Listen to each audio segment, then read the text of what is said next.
Greetings to everyone. This is the first of a few video clips that I'm going to do which seek to clarify our vision. Most of the year of 2020, I'll spend the time doing that. When I visit the various churches, I'll be providing more and more clarity to what our vision is about. Now, you probably have heard up to now the vision that our President, Dr. Greg Williams, has been sharing with us, which is Healthy Church. So that is our vision also for GCI South Africa. It is to become Healthy Church by 1 January 2025. Now, it is important that we understand that health is not a destination. It is a state of being.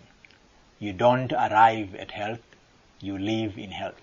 So once we attain the state of health as a church, we must continue to maintain that state so that we remain to be healthy. And that's what we mean by healthy church.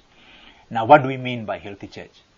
Now, a healthy church is a church that understands what its mission is and lives out that mission. So we need to therefore ask ourselves, what is then the mission of GCI? Now, you are familiar with our mission. Our mission is living and sharing the gospel. So a healthy church, as far as we are concerned, is a church that is living and sharing the gospel. Now, we have defined in what way does our church share the gospel. We have therefore defined three avenues or three venues, which we call the love, the hope, and the faith venue. I'll briefly describe what these three venues are. The love venue is when the church gathers with the purpose of reaching out with the gospel, preaching the gospel to the unchurched, to non-Christians, and to people who have backslidden who are no longer in church, and simply reaching out to the community and assisting people who are in need and suffering. That's what the love venue is. So our church must be involved in the love venue. It must be involved in avenues where the purpose of the church is to reach out with the gospel. The second venue or avenue is the hope venue. This is what we mean by our Sunday services. So when we gather on a Sunday morning or Saturday morning, depending on when you meet as a church, we are involved in the hope venue. So we want our worship services to be healthy, to be inspiring, for people who come there to want to come back, for our own members to want to be there and to enjoy being there because we're involved in an inspiring church service. So that's what the hope venue is about. The third venue is the faith venue. And the faith venue involves when the church gathers in order to disciple and teach the members on how to be Christians and how to live out the mission of the church. So those are the three venues. So what do we mean by healthy church? A healthy church is a church that is living and sharing the gospel in three venues, which are the love venue, the hope venue, and the faith venue. Now, there are 5 key objectives that I want all our churches to set for themselves and to drive. Now, the first objective is to create regular discipleship opportunities so that our members are able to participate in faith venues. So in other words, we need to have care groups, we need to have Bible studies, we need to have training opportunities where the members are provided with discipleship opportunities. The second objective is to make disciples who make disciples. In other words, one of the key objectives of our discipleship events must be to disciple our members so that they can be trained to become disciple makers. That is the primary purpose. That's what Paul means in Ephesians when he says the pastors and teachers are there to equip the members for the work the Lord has called them. The third objective is for us to reach out of our church walls and engage our communities, and engage our neighbors, engage the people we work with, so that the gospel can reach out to the people outside.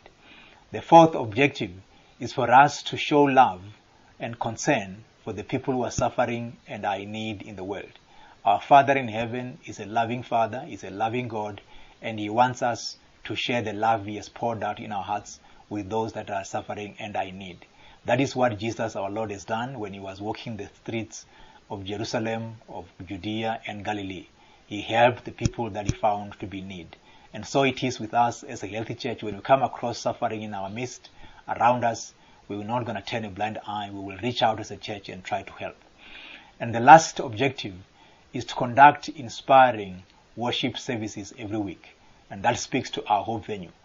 And you will see that this year, the Equiper, which is a magazine that is published by our headquarters, is going to focus on the Hope venue. So there will be a lot more to say about what does it mean to conduct inspiring worship services. So we'll unpack that as the year goes by. But at this point, suffice to say that we are going to be spending time defining what the Hope venue is. Now, if we do that, what is the results we want to see?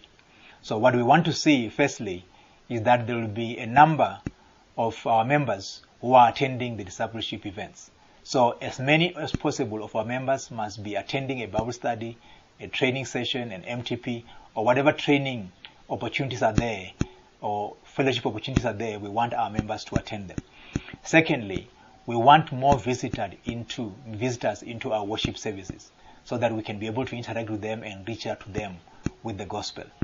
Thirdly, we want to conduct a minimum of 2 outreach events per annum. So each church preferably must arrange and plan and conduct 2 outreach events per annum, where we are going out, reach out beyond our walls to the world that needs the gospel. And fourthly, the visitors who visit our churches, we want more and more of them to become regular attenders. We don't want them to come once and never come again, because our worship services are not inspiring. So we want to see visitors who come to us to experience inspiring worship services where they are able to meet Jesus Christ and therefore come back and continue to be with us, and we can disciple them and teach them the things that Jesus wants us to teach them. And lastly, we want therefore those people to take the last step, which is the step of baptism, that they too can become disciples of Jesus Christ and be able to continue to be disciples themselves. So that is, in short, what our vision is about. In the next videos, I'm going to unpack what we mean by each of the venues and what are some of the things that each of our churches are going to be doing. Thank you.